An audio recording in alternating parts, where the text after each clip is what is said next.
Hello, I'm Mercy with Mercy Boy Writing Podcast.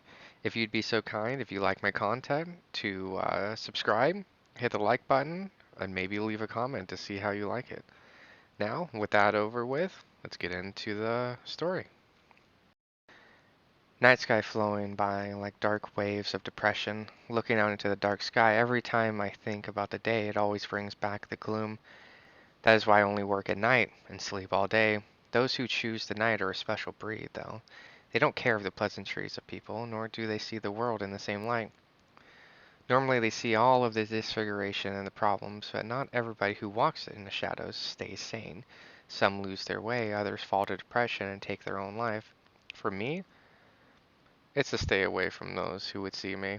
I like to work alone, and be alone. Nothing will change that. Smith. We're arriving on the scene. Make sure you're prepared.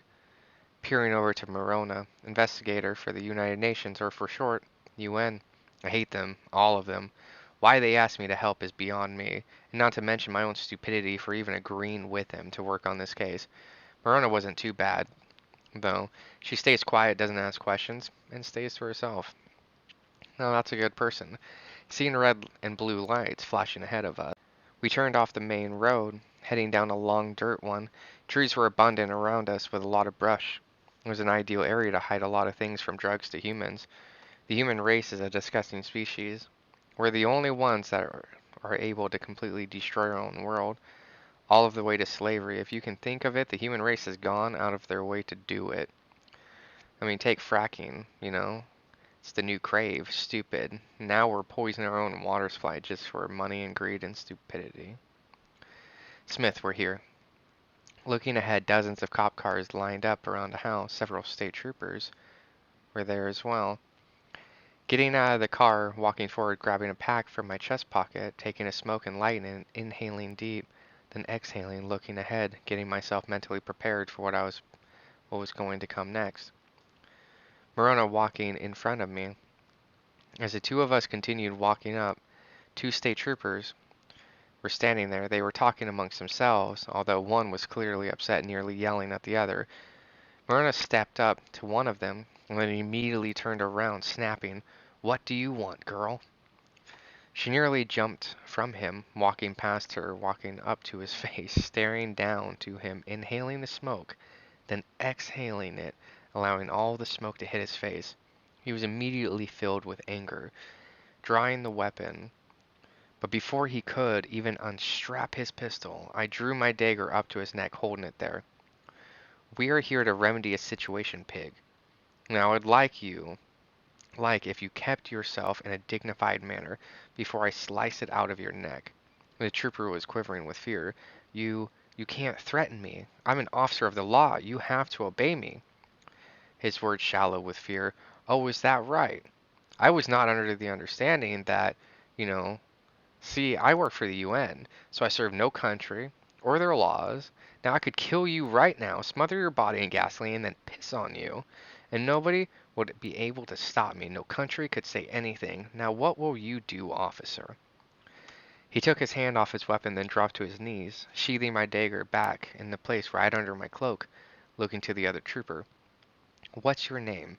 He immediately saluted. "I'm Officer Adams, and the other officer is Jefferson. Sorry, sir, for the inconvenience you have suffered." Grabbing the smoke and then dropping it on the ground, stepping on it with my black boot. "What's the problem? What has been happening?" He immediately pulled out a yellow folder, handing it to me. "This is supposed to be handed to you promptly." Taking it in my hands, looking down to the red seal, designed as an eagle, the red wax was sublime. Breaking the seal, then taking out a single piece of paper. No survivors.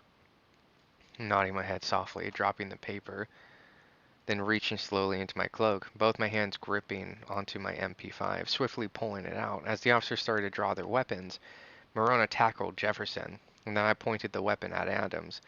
Looking in his eyes, he was young, but orders are orders. There isn't anything I can do about this. Pulling the trigger and a single bullet penetrated his skull, shooting and spraying out blood from the back. Looking to Morona had stabbed Jefferson 3 times in the throat. Walking forward, "What did this note say, Smith?" Walking forward, "No witnesses."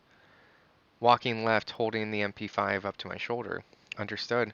Morona took the opposite way, walking up to the cars, at least 5 officers standing there, pulling the trigger, feeling the kickback of the weapon as all 5 of them were hit in the chest with the rounds. Dropping the mag out of the weapon and pulling another from the hip, tapping it back into place, keeping the weapon to my chest. Watching all of the surroundings, once I saw the area clear, headed for the 5 officers. I'd killed all of them, had surprised looks on their faces.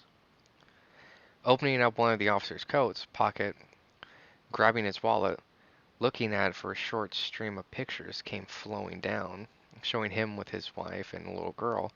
They will not suffer like you. Standing back up, hearing the sound of swishing, looking behind, Morona came around with what seemed to be a gas can. "What is that?" I asked with confusion. She handed it to me. It was only a few gallons. "It's a cocktail of different things. Put it on the bodies. They will not be able to determine who they are." I did the same to the guards on the other side as well. Tossing the wallet on the man's corpse and dousing them with it and tossing the jug in the middle of them. "Ready? Let's check the house." Stepping past them, heading to the house, all of the lights were off. It seemed vacant.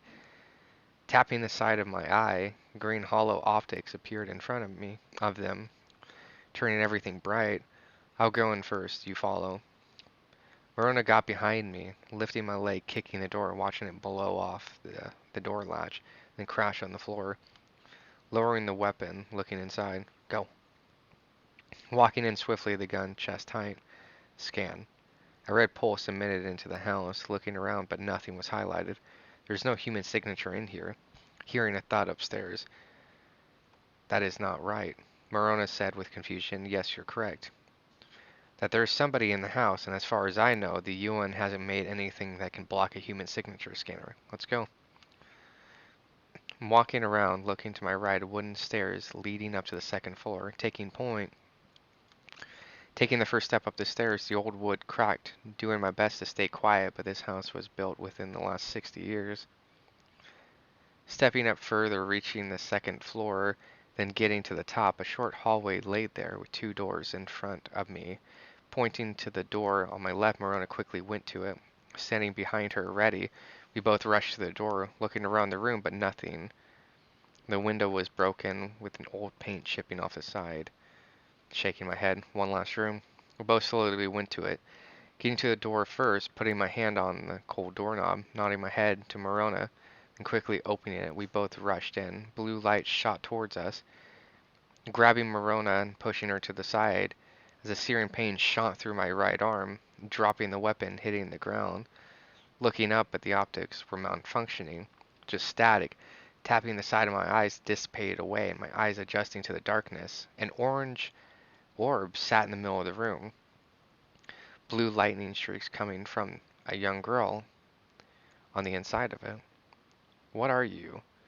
The girl was afraid. Morona quickly came over, covering me, sitting up against the wall, grabbing a smoke from the pack, lighting it. "Morona, I need you to move." She was hesitant. "No, Smith, my only job is to keep you alive." Blowing out the smoke. "She doesn't want to kill us. If she did, we would already be dead right now." Morona lowered her hands, looking to the girl. "Tell me, what is your name?" The blue lightning started to dissipate slowly away. "I don't have one." Her voice soft and as flower petal. She couldn't be any older than 20 years old. Nodding my head. "That is a shame. You can call me Smith. And as for my ally, her name is Morona." The girl looked to Morona, then back to me. "Give me one." Confused by her words, "Give you what?" She immediately spoke. "A name. Give me a name." Thinking for a moment. "Astra." She looked at me and pleased with the name. Morona looked up to me. "What is that from?" Smiling, looked at Astra. "She's being underneath Zeus. She was the one that brought lightning." Standing up, my left arm hanging down, walking to an orange seal. "Tell me, what would you like to do with your life?" Astra looked up to me. "I don't know. I'm not even sure where I am right now." Laying my hands on the orb, watching as the particles dissipated away, revealing her. She rose, standing the same height as me. "Well then, you shall be underneath me." Astra smiled and then bowed. That's the end of the first chapter. I thank everyone for sticking through and listening to the story. And again, if you like my content and want more stories like this, then please, subscribe, hit the like button, and of course, leave a comment, whether it's good or bad. I'm always down to hear all of it. Hope you guys all have a good day and look forward to talking to you again soon.